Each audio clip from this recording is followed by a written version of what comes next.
Hi there, and welcome to the Homestead Education Podcast. Do you have a homestead, farm, or just dream of a rural life? This is a show to help you and your kids grow your own food and grow as a person. I'm your host, Kody Hanner. I'm a homesteader, homeschool mama 6, and small town enthusiast. I was raised by an old school rancher and blessed by the grace of God to have been exposed to so much of what rural life has to offer. Join me every week to talk about homesteading, homeschooling, and growth with a homestead education. Hi, everyone, and welcome to the Homestead Education Podcast. Today, I have Catie Wark. She is originally from Vermont, now lives in Colorado, and is a suburban homesteader, learning how to do everything from scratch until she can make it onto her own land. Welcome, Catie. Thank you. I'm really excited to talk with you and teach you about what I do. I love it. So do you want to tell us a little more about yourself? Sure. So I moved to Colorado about 7 years ago and mostly came here to do my master's in animal shelter management. And so I have a background of veterinary medicine, and my degree was in behavioral neuroscience. So I'm really come from a science background, and I always have been taught to question everything. And So I'm sorry, I have to interrupt real quick. So is Loveland in Denver? no, it's about an hour north of Denver. So we're about 25 minutes away from CSU. Oh, okay. So were you wanting to study with Temple Grandin? Yeah, that I've actually met her before, but she is really, really cool, and she is does a lot awesome. of great work for CSU. I've been I was an animal science major, so immediately I'm like, ooh. So sorry, go ahead. We'll circle back to that. Yeah. So at CSU, I studied animal shelter management, but I really found my passion for marketing, and that's kind of what I do as my full-time job. But the animal aspect was still there all the time, So I worked for veterinary companies, veterinary hospitals, and I do social media for a couple other different companies. What really broadened my view and got me started in homesteading was during COVID. We lived with a 90-year-old man, and in order to make sure that he was safe and didn't get sick, we quarantined with him, gardened with him, went fishing with him, basically learned the in and outs of what it's like to be a homesteader, because that's kind of how he's lived his life, his whole life. And he's been a chicken farmer. He's done it all. I love it. Yeah. Those are the best. You get to learn. You aren't learning from a book, you're learning while doing, from somebody who's done it, and a lot of times out of necessity, not out of choice. Yes. And definitely learned a lot of frugal tips from him, because he was still working a full-time job, in the basement as a 90-year-old man. Oh, wow. Well, good for him. That would have been my dad if he made it that long. So he was, out of Middle Tennessee, grew up ranching, hitchhiked to California and started ranching and worked until within a week of passing away. And he was a hunting guide. So, he was out working. Yeah. So you got to love people with that type of just drive. Oh, yeah. And I'll probably be like him too. I'm never going to rest or be bored. I will not ever kind of be the person that's going to sit on the couch and watch TV for an hour. That's just not me. We won't tell my husband that I plan on working that long. Yeah. When I met him, he was already technically retired, because he was a disabled vet from Iraq. He got blown up 3 times. So he's like, I did my work. I'm just going to live my life. And I'm like, my life includes entrepreneurship. So get with it. Yeah, I totally feel the same. We have the same partnership with my partner. He is very much a sit back and relax and watch me do the projects until I kind of mess up, and then he steps in to help. My husband will do it. I just have to remind him for 6 months. Yeah, that's how it goes. We were in the garden last night, and I was like, I just realized that we are less than a month out from when I first told you it's time to get the heifer bred, and she is still not bred. Oh And gosh. she's like, see, you just have to remind me for a year and eventually I'll get it done. And I'm like, it doesn't work like that in farming. No, it really doesn't. And we both have had to change, our timeline of things because of the housing market, the timeline of what we want Absolutely. to do and where we want to be in life, because we're still pretty young. I'm only 29 and he's about 35. And it's it's really difficult when you're a young person not to have access to land or Yeah. money if you didn't grow up with someone giving you money and like coming from money. It's really been difficult, especially Mhm. in Colorado. I don't know if you've been here, but it's extremely I expensive. used to live in Fountain. Yeah. There you go. So Yeah, that's it is impossible to buy land. I did real estate for a while. oh, We were able to buy ours because my husband's a disabled vet, so we had our VA loan, but it is really challenging. Yeah, I mean, just I always tell people in this day and age, like you can't just have one job, or you can't settle for the regular job if you want to have that. I guess there's just a new American dream. Like you grow your own food and you work online to be able to afford things. that's exactly what I do. So I tell people I have like 4 jobs basically. We live absolutely in the middle of nowhere, so Yeah.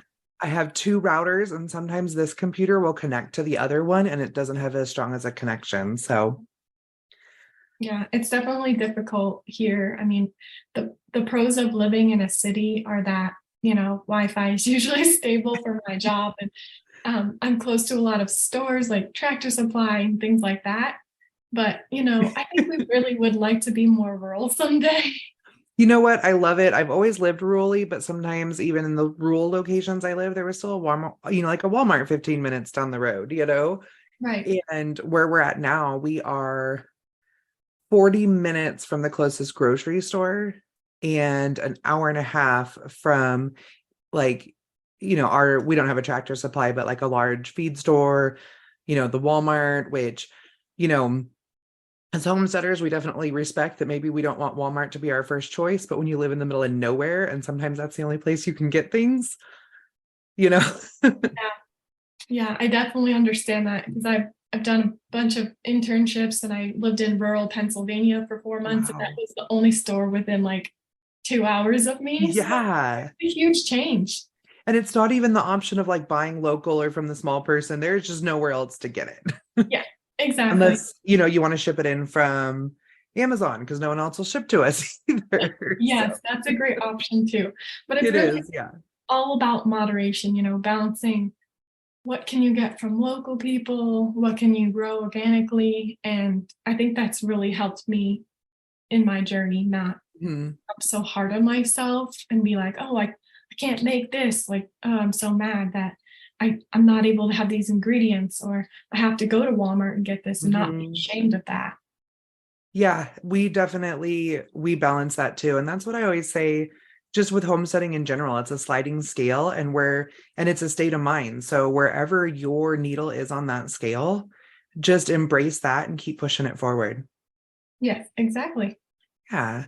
So I came across you because you posted a reel about tanning. And so, a little bit of a selfish learning opportunity for me. My mom was a taxidermist, and we prepared hides for tanning all the time when I was a kid. But then we'd send them out to be chemically tanned. And I always just hated that process because I'm like, what if you want to tan at home and we weren't allowed to have the chemicals? Right. And so when I saw what you were doing, I was super intrigued because as a hunting, homesteading family, I think that that's like a pursuit that one day we may want to embrace. Yeah, it's definitely an interesting hobby and skill. I think it kind of falls under the taxidermy kind of umbrella. Mhm. But I really stumbled upon it because I had farmer friends that were, going to butcher their animals, and I asked them, "Hey, like, what do you do with their carcasses? Like, what do you do with all the other parts?" And they had an answer for most of them, but they really never explained or went over what they did with their skins or Mhm. in the skull. So that's when I started to dig a little deeper and kind of see like what I could do on our small property or in the city, something that I could like help out with because I can't have my own livestock. I love that. Yeah. That's, like I said, that's really exciting to me. We're hog farmers, so I'm definitely not keeping those hides. Yeah. uh, and a lot of times our butcher comes and then we do our own butchering, but when we're selling to customers, we have to use our butcher. And when he comes, that goes to rendering, which the rendering plant then uses all of those products for soaps and other things like that and sometimes the hides, actually not hog hides, but if it's a cow hide, that'll go to the rendering plant, takes it and actually uses it for leathers and stuff. But when we do it ourselves, no, we don't always have an option for that, and a lot of times it goes to our dogs or composting. But yeah, now that we're getting where we're butchering more cows, and then we actually have a really bad wolf population where we're at. Oh, wow. Yeah. And so you can get like 10 wolf tags a year, like Wow. for hunting. And I mean, to the point where the Fish and Game will actually pay you for every tail you bring them. That's crazy. Yeah, so I'm like, well, then we have these hides. What should we do with them? And I don't want to send them off to a tanning place. Right. I'd like to be able to, like either keep them or sell them from our farm store. And so, yeah, do you want to tell us a little bit about that process and how you're able to do that at home? Yeah, sure. So, as you probably know, a lot of the tanning places that you would send it off to use a ton of chemicals that are not great for the skin, but also like really damaging to the environment. And Mm-hmm. I'm kind of really into the environment, which is why I started doing this because I realized that there was a lot of butchers throwing away these skins. And Mm-hmm. they put them in plastic bags, and then they're going to a landfill where they're surrounded by plastic and styrofoam and At not. least if they're gonna throw them away, at least throw them away like not in a plastic bag. Like they would just go Yeah, back into our soils. but sometimes it's not really their choice because of the government and the way that the USDA has demanded like we dispose of things in order for public safety and health. But if you're doing it on a small scale on your own farm, your own property, and you take the proper precautions, there's really nothing to be scared of because you compost in your pig hides and everything, like, and then the dogs will eat the rest. Mm-hmm. But what I started doing after I would pick up, I started with sheep hides because I'm a very small person. I cannot carry a cow hide. Tried that and greatly failed. It like fell on top of me and I smelled like dead cow for like a week. Oh no. I would panic like I was suffocating or something. So Yeah, it was quite traumatic. And someday when I have the proper setup on a bigger spot, I will definitely attempt it again. well, cowhides can be really gorgeous. So Yes. Yeah. And that is really kind of the end product people are so impressed and so proud by and so willing to use it in different ways.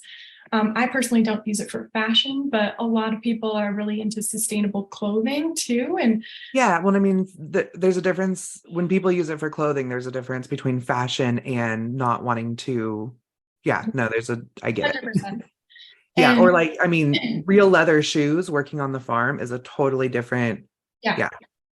it's really awesome because that's how I kind of found the sheep hide Mm-hmm. business. And the I picked up, I think it was, I really overcommitted at first. I think I picked up 10 sheep hides from a small local farmer Oh, that yeah, that would. her butcher date. And I went the same day to pick up the fresh raw hides because that's really important. Mm-hmm. Getting them fresh means that there's no bacteria able to leak into the hide and everything, ruining it from being preserved. So at first I froze them in my freezer until I was able to get to them because I was really busy working a lot of hours. And now I salt them. So you can actually cure them with salt just to save them the same way in a closed area, because moths and other bugs can get to it. So I also close them in an area so they aren't ruined that way. So that's kind of the first step, is getting your hide and preserving it until you're able to go through the tanning process or the fleshing process. And the next step is fleshing. It is a pretty gross term, and I think it does get some, you definitely have to get used to working with animals, blood, guts. I come from a veterinary background, so that's not a problem for me. But for some people, I think you really will have to ease yourself into that. Because sometimes it isn't pleasant. Sometimes the hides will come with their feet still on them or their tails still on them. And I do remove those things to just focus on the hide and tanning that, because it's a lot of work just by itself. Yeah. And We did the fleshing on, it reminded me of like, I was a kid when my mom stopped doing taxidermy. So the best way I have to describe it is it reminded me of an ironing board. yeah, It was like at an angle and rounded. It was made out of wood. And then we had this long knife that looked like those saws that you saw back and forth. And we'd actually just roll it down the hide. Like, I mean, I don't, this is a podcast, so people won't be able to see my little action that I'm doing right now. But we would just sit there in a chair and like use that knife and we'd move the hide up and then scrape it again and move it up again. And yeah, using gravity on your side is like really smart. right. A lot of people do like flesh their hides that way. I personally don't, because I don't have a fleshing beam. What you're referring to. Okay, thank you. Yeah, and I don't use a that big of a fleshing tool, because again, it's just too big for me to use. I just don't find that I am very good at it. So I use like just a sawhorse that you would use for cutting wood on. Okay. Like a flat surface, and an ulu knife. So an ulu knife is kind of like it's hard to describe. It's like a half circle, kind of like a moon knife handle at the end. And I've seen those, yeah. Yeah, so we had gotten a really nice knife made of bone from Alaska. And that was the first knife that I received from a friend. She has her in-laws live there. And how special. Yeah, it was very special and really cool that I could actually put it to use in such a old kind of hobby and way that people used to process animals, and use this knife made of bones as well. But the fleshing, I kind of do it on a straight edge, and the sheep aren't really that hard to do. It takes me about 30 minutes to do each sheep hide, just going once over, which isn't bad. That's like me doing it 2 years now. It used to take me like 2 hours. That still isn't terrible. I mean, they're not it's not like you're doing a rabbit hide or something. So right. The rabbit would probably take like 10 minutes. Yeah. But yeah. And then once they're fleshed, you can start doing the actual preserving method. I have done 2 different methods. There's a lot of different ways to do this. So people at home can research and figure out what's best for them. But have you done like a YouTube or something on? Yes. Oh, okay, awesome. Yeah, I guess I'll have to go check that out. I would just the amount of time I have in my life allows for reels, and then I pick the ones I want to like research more. Yeah, I totally agree. It takes a while to learn how to do this and like execute the whole process, because there's like 14 steps total. And my YouTube channel really is only up there so that people can learn how to do egg tanning and alum tanning. That's the 2 different methods that I use. So you said egg? Yeah, you use an egg and olive oil and kind of mix it together to preserve the hide. And what was the other kind? The other kind is called tawing, which uses alum. You've probably heard of that in like, what is it? Alum, A-L-U-M. People use it in pickles, I think, to keep it crunchy. But I buy it in bulk to do the tanning with. Yeah. Yeah, I buy it in a thing about this big. For the people who can't see, about an inch tall, like my little, like my McCormick spices or something. Yes, definitely. Um, you can get bulk alum on Amazon or something like that, really Okay. easy and super cheap. And so, depending on which method you want to go towards, a more natural method would be the egg tanning, which is what a lot of people are interested in because you usually have oil and eggs at home. You don't need Mm-hmm. anything extra. So once the kind of hide is tanned or fleshed, I actually use tawing as a method because I think it turns out a little easier to break once you're stretching and breaking your hide. It takes a lot of strength, a lot of power, and a lot of just skill, honestly, to make sure that the fibers are all broken in all the spots. You'll learn when you work on a hide that the neck area and the back where the spine lies is an extremely tough part to stretch out. And I felt like when I was tawing the hide, it was much easier for me to do it. So Okay. Do you have something that you're using to stretch, or are you just doing it by hand? yeah, I'm just doing it by hand on the corner of my sawhorse. So you can use like a corner of a piece of wood or your hands, or if you have a partner, you can stretch it back and forth between you two. That's a really great interactive piece to it to include other people. And so the hides basically go Like, in. hey, date night, you want to go stretch a Yeah, hike? yeah, I've got my partner a little bit into it, but he's still not used to the whole like dead animal aspect. So, it does gross out a lot of different people. That's My okay. husband can't figure out a lot of aspects of me, so I just roll with it.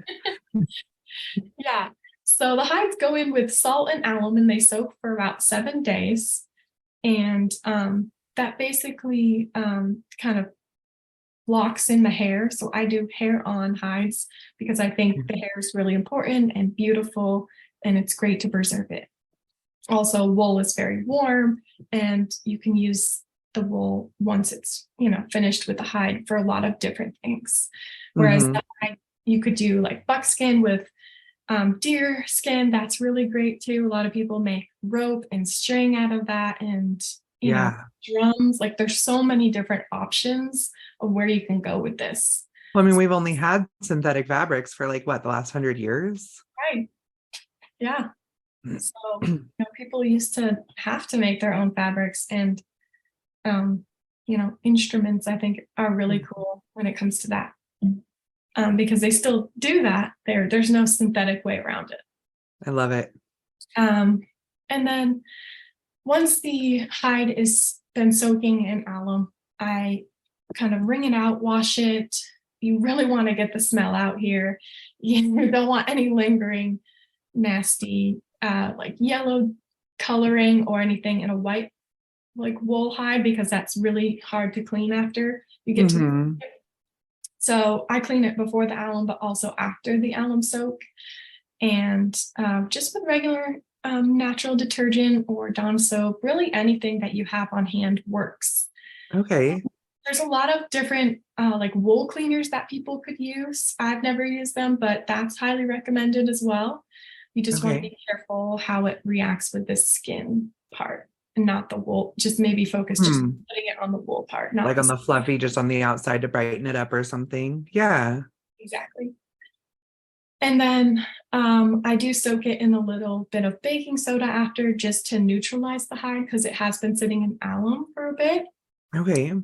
And then it's really just finishing the hide. So as the hide is drying, you want to put oil on the hide to make it really soft and supple. I use need's foot oil. Needs foot. Yep, it's Okay. at Tractor Supply. It's very common for equine riders. Horse people know exactly what I'm talking about. Okay. And anyone who's worked with leather, really, it's a very, really unscented, natural oil, and it does beautiful with the hides that I work with. So you're going to want to put that on when it's wet. And then eventually it's going to dry and stretch out, and I stretch and dry it out in my garage. So I'm not freaking out any of my neighbors. Over the span of like, They can just get on board. they probably would, because they're all really chill older people, but Nice. just out I of actually had respect. someone tell me this weekend that their neighbor was a taxidermist when they were a kid.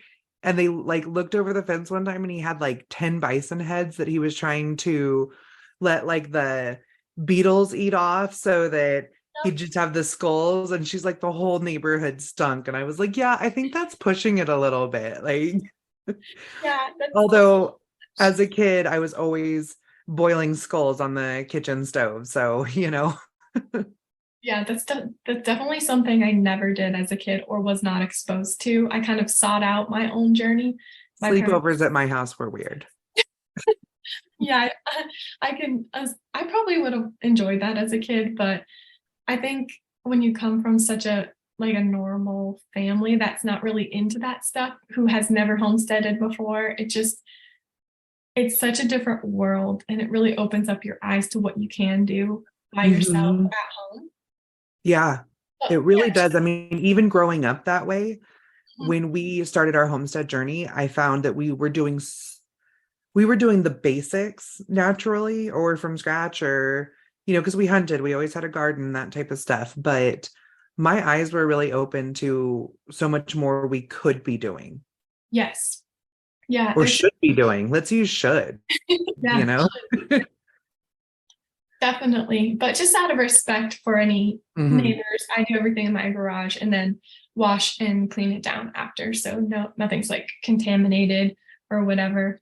But so once the hide is drying, with the oil on it, and you start noticing a color change. So the white hide will go from white to yellow if it's like a white sheep, and that means it's time to stretch it, and you want the yellow to turn into white. So that means you're kind of turning it back into its white color that it originally was, and the fibers are now broken and kind of ready for you to So when work. you stretch, the color changes back. Okay.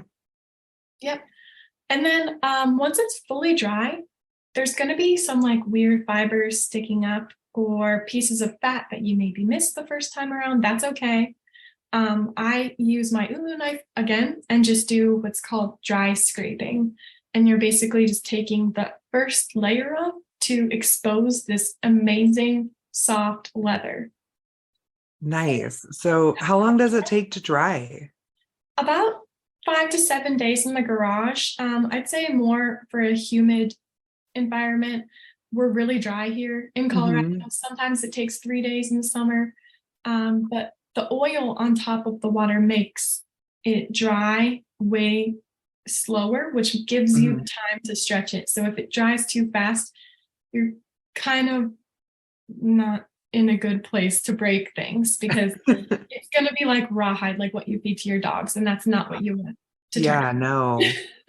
out. Do you have to use like some extra ventilation in your garage or Nope, we have a door that I can open if I need to. And then there's a door in the back. So if I open both, there's plenty of ventilation. okay.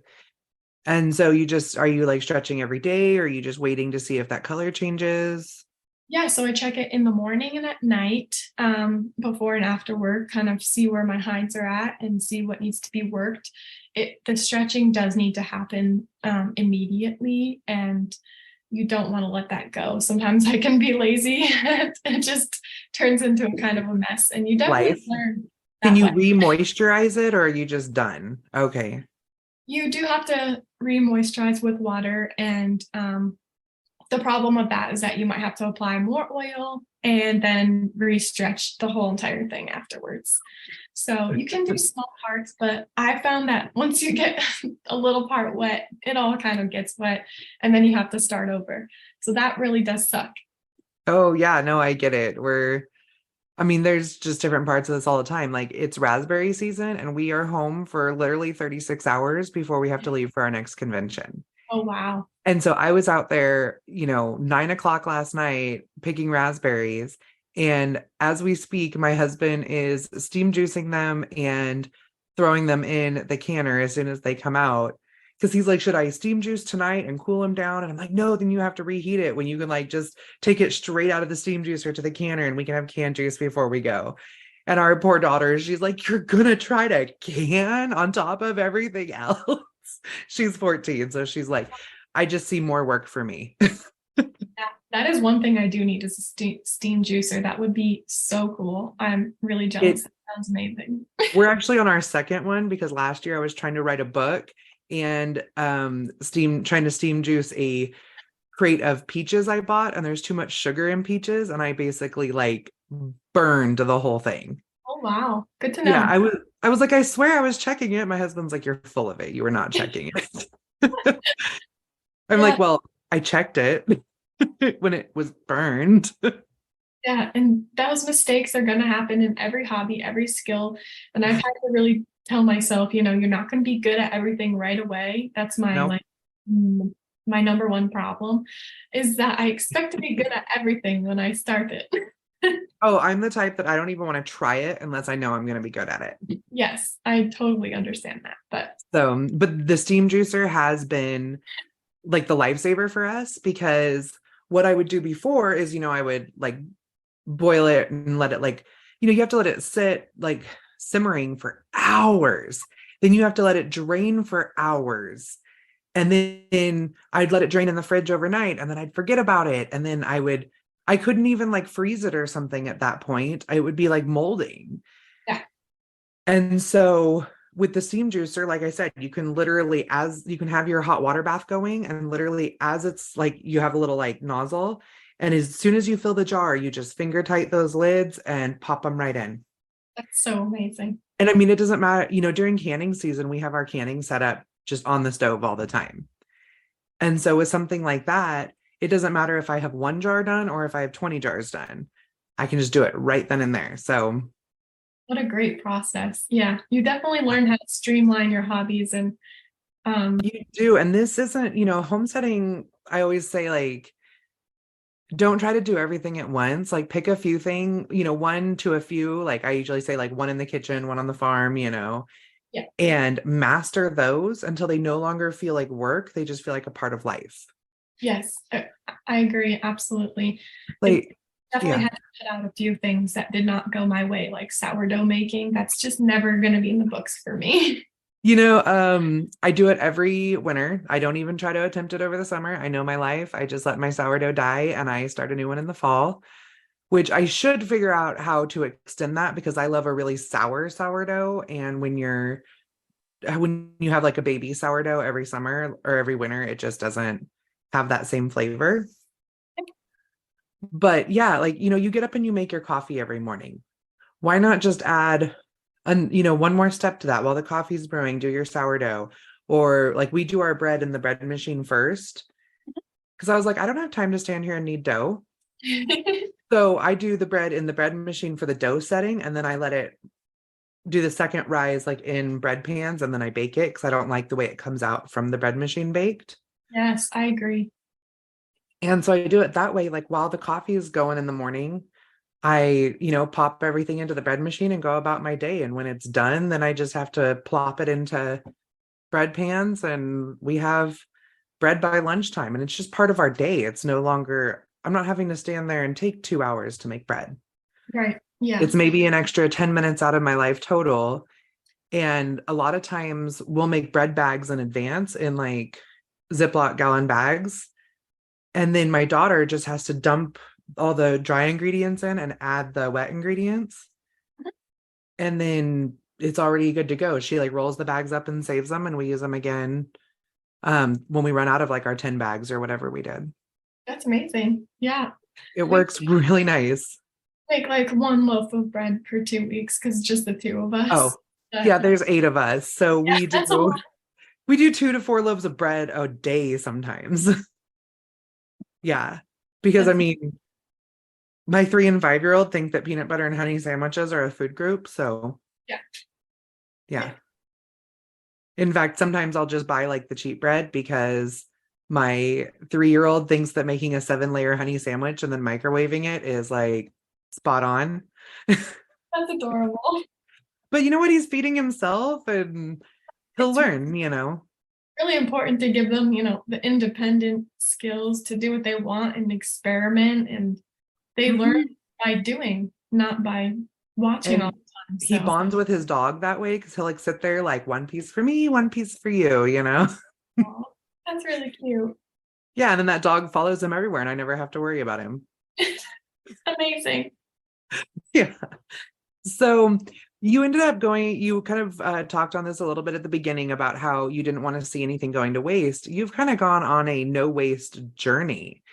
Do you want to tell us a little bit more about that? We still have a little bit of time, and I'd love to hear more of your techniques. Sure.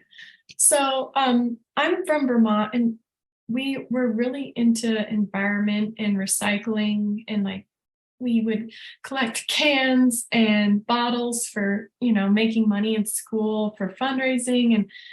And when I got to Colorado, it's pretty similar, but they were still a little bit behind and, not using plastic bags at grocery stores and stuff like that. It took a couple of years for them to catch up. Composting is now like a requirement in my mom's town in Vermont. It's still not a Right. thing here. Oh. Um, I grew up in California, so they're pretty conscious there. yes, I was surprised when we moved to Idaho and you can't even get recycling service here.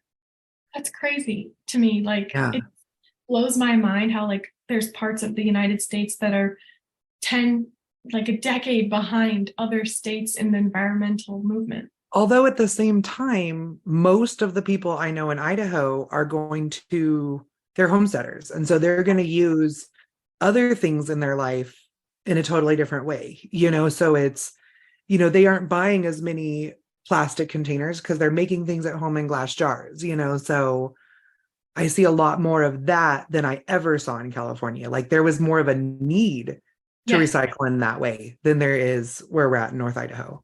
exactly. And that's kind of what I found here too. Like, so because there wasn't those services here, I started, composting. I started making candy out of watermelon rinds. That video went crazy. I had no I idea bet. 2 million people would be watching that. And the Hyde thing, I don't want to see those go to waste. Why Yeah. not when I can use them for something or sell them to make money to feed our chickens or feed our ducks. Hmm. So I think it's all kind of a circle of life and finding a purpose for everything. And I didn't really plan to go down the like no waste path, but I guess I really have in a way because of homesteading and I want to use everything. And my grandma always taught me never waste a thing. Like there's a Hmm. purpose for everything. And you don't have to be a hoarder to have a purpose for everything. You just have Mm-mm. to find the time and learn the skills to be able to use everything. And you can do it on your own time. It's not like, Hmm. Well, and there's so many different ways of doing things with the modern conveniences that we have now. right. So, I'm not making broth every single day, but I'm keeping all of my vegetable tops and throwing them in the freezer. And then when I make broth, I can just dump a whole bag of, onion skins and carrot tops and that type of stuff into my broth, and it's all right there for me. In the meantime, I wasn't wasting anything. Yeah, absolutely. Like all the vegetable scraps and the bones from cooking a chicken or a duck, Hmm. all go to making broth and or to the chickens and ducks back to them. Like feeding the eggs back to the chickens is also another thing. Like if an egg has gone to waste or found like, in the corner and it's gone rotten, those chickens are fine eating them again. The duck, Exactly. the favorite place for my ducks to hang out is the compost pile. They absolutely love it. There's the red wiggler worms in there. Hmm. And the chickens will turn my compost for me and by digging and moving it around. So everything really all works together. I follow a gal who did almost like a compost bin in the corner of her chicken coop. Mhm. So that the chickens, they'd get in there and they'd eat it and they'd turn it and they'd poop on it. And then in the spring, you'd have compost ready to go. Yes, absolutely. And I was like, I really want to try that, but like I just haven't yet. Yeah, it's really awesome. I have my compost pile in my duck coop area, Hmm. my duck run, And in the winter, the chickens get the duck area because it's more of an insulated coop and they don't do well in the winter like the ducks do. So the chickens will get the compost pile from the fall to the spring. So they're basically making the compost when I really need them to be working. And then in the summer, when they can chill and be cooler on the other side, the ducks are, aerating and getting the bugs. So they both kind of work really well together. I love that. That's such a smart way of rotating them. I have yet to find a good way to keep ducks on our property. We've tried. I would highly recommend Muscovy ducks. I had the same issue with regular ducks like Swedish, Peking, and Khaki Campbells. I really did not enjoy them. First of all, they're really loud and we live in a city. So I didn't want anyone complaining because once someone complains, I have to get rid of all of my animals. That's the rule here. You can have whatever you want, but unless someone complains, they're all gone. So wow. Really looked into. That's why you take a dozen eggs to all your neighbors like once a week. I do that, yeah. But the Muscovy ducks are known as like a quackless duck, and they do quack, when they're spooked or something. But in general, they just coo and they hiss if they're boys. And they're amazing, amazing animals. They have way better personalities than the regular ducks. They're extremely intelligent. They are great foragers. They have almost decimated my grasshopper population, which was ruining my entire garden. I'm sure, yeah. Because they're all overrun here and it's just disgusting. They're not messy. They don't need a lot of water. They maybe use their pond like in the kiddie pool like once or twice a week to take a bath, but really okay. They're amazing. That was another problem we had is they stunk so bad from their pond. Yeah, I use sand as their bedding in their area, and that keeps the smell down with lime. The lime powder I just sprinkle there, and it keeps the smell down, and it really keeps the flies away too, because the flies can be attracted to their poop. But then spot cleaning every now and then. The duck poops kind of turn out like cow patties after they're dried, so you just kind of remove them off the sand like kind of like just cleaning a cat litter box. And then flies are a big issue here. We're hog farmers and we live next door to a maggot farm. Ooh. So they raise maggots here and they're used for pollination in greenhouses down in California so that they aren't having to use bees because then the bees die in the greenhouses. Oh, wow. So they use the flies and they buy them as pupae. And then when they just put the pupae in the greenhouse, they are shipped cold. And once they warm up in the greenhouse, they turn into flies. They fly around and pollinate everything. And then when they die, they can either just be vacuumed up or composted or whatever they choose to do. Wow, that's amazing. It's a really like awesome process. But, sometimes they have breaches in security, I guess. I don't know how else to describe it. I mean, like, there's no security happening there. My son used to work there and he's like, yeah, sometimes they would, they'd get too hot or there'd be a pin left open in the fly room or something like that. And then they come out and so we definitely have more of a fly problem than probably the average like pig farm and stuff. Yeah, the ducks are really great for that because they did a study with Muscovy ducks and they saw that I think it was 40% of the fly population went down having them on a dairy farm because they walked around and they ate the pupae, the young bugs, the larvae, and they weren't able to grow into a fly. So they're really good for any bug control, really. We're working on our chickens in a chicken tractor following the cows. The cows have been at the neighbors for the last 4 months getting bred.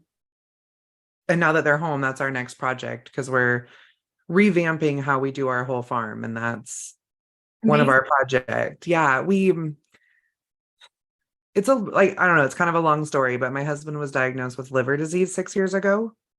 And that's when we started our really strong homestead journey to try to help his health. He's since in the last 6 months had a biopsy and he has a fully healed liver.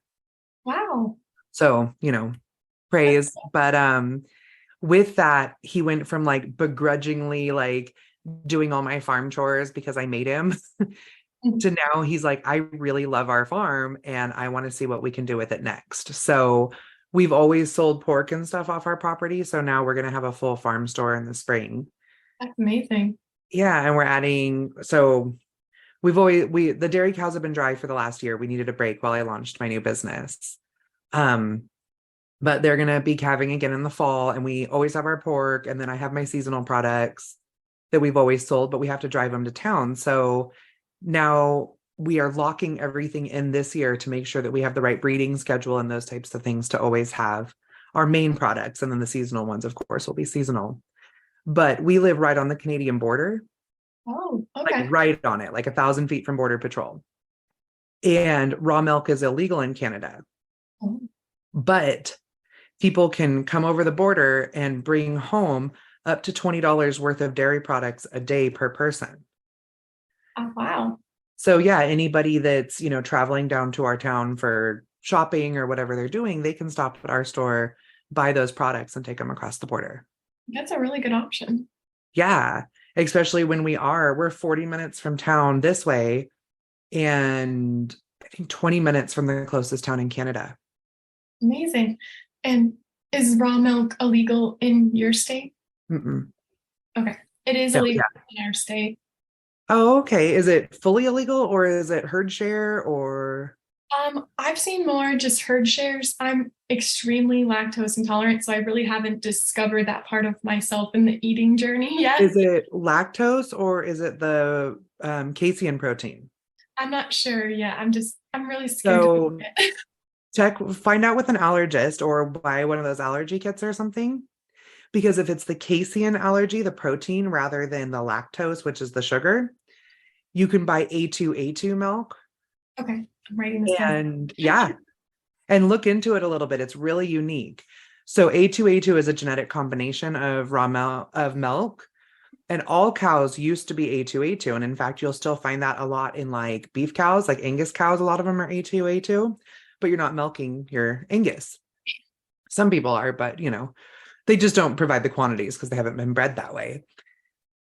So there was a genetic mutation at some point that went along with the higher milk yields. And so that is why most commercial milks people have some sort of intolerance to because they are either A1A1 or A1A2.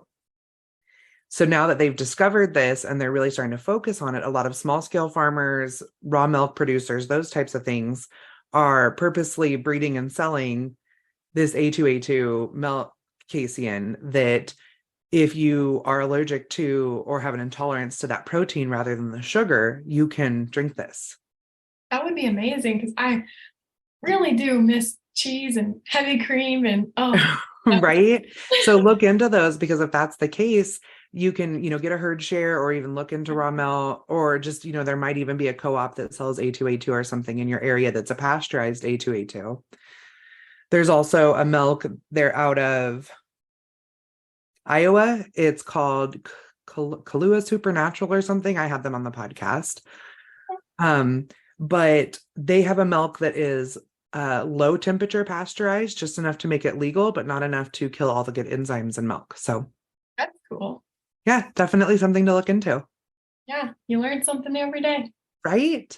Well, that actually is a wonderful opportunity for me to ask my favorite question to all of my guests, and that is, what does keep growing mean to you? I think it just means to keep learning skills that better my life, my health, and the people around me's health and life. If we're all benefiting from my growth and I can teach others and build a community around this, then that's my purpose in life. That's beautiful. I love that. Do you want to tell everyone where they can find you? Yeah, so you can find me on Instagram, YouTube, Facebook. I don't do TikTok, but I do have a website, They're following you. a little small store, thewesternwanderwoman.com, or you can always do a local pickup in Loveland. Well, I have enjoyed our talk so much, and I will put all your links in the show notes. And can't wait to see what journey you're going to go on next. Yeah, Thank you so much. Thank you. Thank you for joining me today at the Homestead Education, and I hope that I have given you something to think about this week. To help others find me, please comment and leave a review on your favorite podcast player. You can also follow me on Facebook at the Homestead Education and Instagram at homestead_education. Do you have questions that you would like answered or just want to say hi? Please email me at hello@thehomesteadeducation.com. Until next time, keep growing!